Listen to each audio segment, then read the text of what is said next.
In this speed setup video, I'm going to show you how to set up and start playing Ultra Tiny Epic Kingdoms. This is one of my favourite solo games because it's just so small and there's a huge amount of replayability in the box. It's the size of a standard pack of cards and yet it's a 4x game. I've got a full how to play video which is linked to up here, but for now let me just show you how to set this up. So without much further ado, let's start the stopwatch and see how quickly we can get this game ready to go.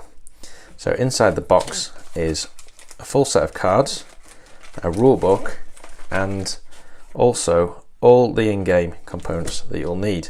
Now for the solo mode, we're going to need the compass. That's basically the heart of the game that sets up the AI. We're going to put the tower here and the actions reminder card to the left.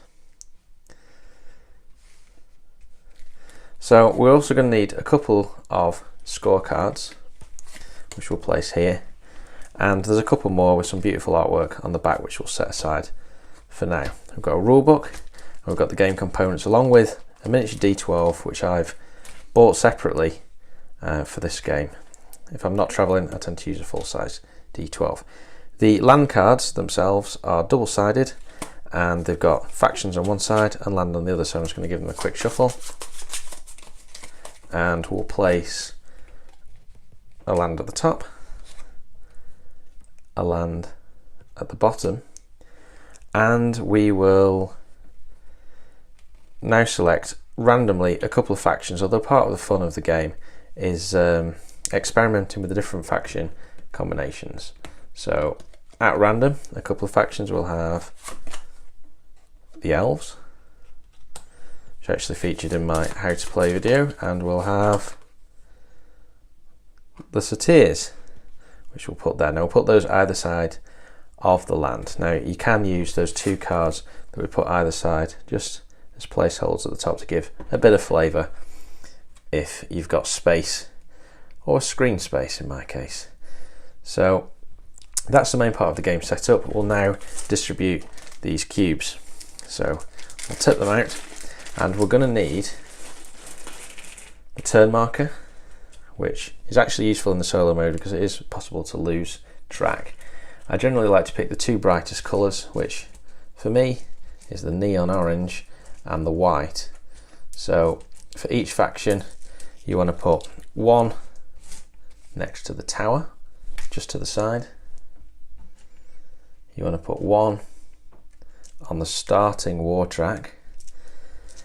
We want to put one just by each of the magic tracks or the faction cards, and we're going to start with two for the human player on any one faction. Now this will depend on what you've got set up here. So in this case, I don't know, I'm going to set it up on the forest, and we're going to have generally 7.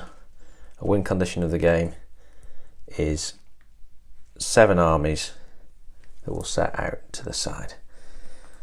So same for the whites, which I'll just scatter in the relevant places. There we go, I'll stick those there.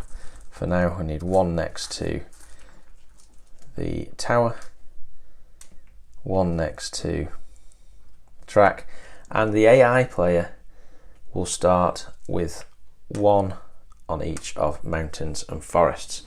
Finally, we're going to need a yellow for food, a green for wood or timber, and a red for ore, and we'll place those for the AI player, in this case the elves. We'll put all 3 on the third track, so they have 3 of each to start, and the human player, much like the single player game, or the multiplayer game rather, gets to start in any order. Again, this will depend on your particular tactics for your faction, but just for this quick setup video I'll place them as so.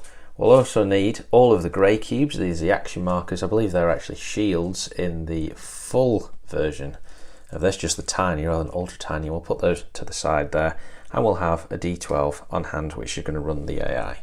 So with a lot of waffling, 4 minutes to set the game up. So this is a fantastic solo experience. I've got a full how to play for this game. Again, that's linked in the comments, and I think there's a card earlier on in the video.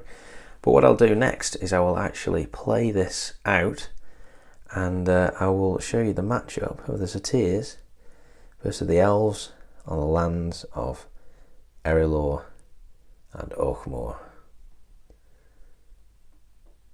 Thanks for watching, and if you're still not sure how to play, check out the how to play video and drop us some comments if you've got any suggestions for future videos.